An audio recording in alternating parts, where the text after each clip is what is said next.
माननीय प्रधानमंत्री श्री नरेंद्र मोदी साहब ने 15 अगस्त को लाल किले से कहा था कि देशवासियों के लिए दिवाली के लिए वो गिफ्ट देने वाले हैं। जीएसटी काउंसिल में मोदी साहब ने सभी जो चीजें हैं उसके ऊपर जो अलग अलग स्लैब पर जीएसटी लेते थे उसके ऊपर उन्होंने महत्तम 2 ही स्लैब कर दिए, 5% और 12%, और उसकी वजह से कई चीजें वो बहुत सस्ती भी हुई है और साथ में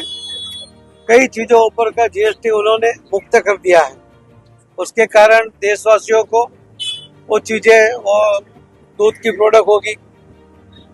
वो मेडिकल यानी दवा होगी, और इंश्योरेंस की पॉलिसी हो सकती है,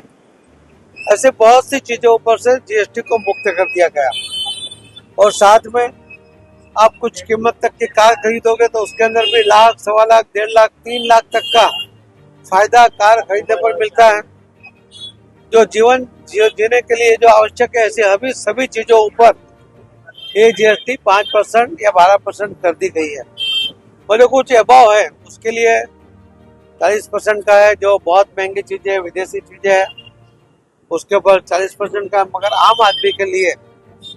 जो लोगों के लिए ये बहुत बड़े फायदे हैं, उसके अंदर कपड़े, रेडीमेड सब में उनको बहुत बड़ा फायदा ये मिलने वाला है। मैं आपके माध्यम से सूरत वासियों को, गुजरात के और देशवासियों को विनती करता हूँ कि मोदी साहब ने ये जो जीएसटी कम करके ग्राहकों के लिए उसकी खरीद शक्ति बढ़े और जो कोशिश की है,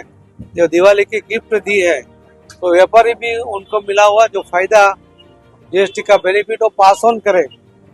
वो पास ऑन करेंगे तो ग्राहक ज्यादा खरीदेंगे,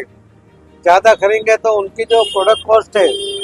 उसका भी कीमत कम होगी, उसकी भी बढ़कर कीमत कम होने के कारण उनको भी बहुत बड़ा नफे में फायदा होगा। वो भी अच्छी क्वालिटी बनाए, सस्ती क्वालिटी बनाए, और उसके साथ देश के लिए जो आज के समय की डिमांड है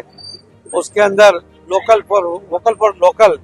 इस बात को, स्वदेशी चीज को अपनाने के लिए कोशिश करें। सूरत के 5000 टेक्सटाइल के व्यापारियों ने 2 दिन पहले अपनी विदेशी घड़ी को अलग रखते हुए उन्होंने नई घड़ी स्वदेशी खरीदकर एक साथ 240 मार्केट में पहनकर उन्होंने, कुछ लोगों जो 1000 से ज्यादा लोग फिजिकल थे और बाकी लोग वर्चुअल जुड़े, और उन्होंने एक मैसेज पूरे देश को भी दिया है। सूरत और गुजरात एक मॉडल पेश करने के लिए, और उसका मॉडल को लोग स्वीकार भी करते हैं, तो ये मॉडल पूरे देश में चले।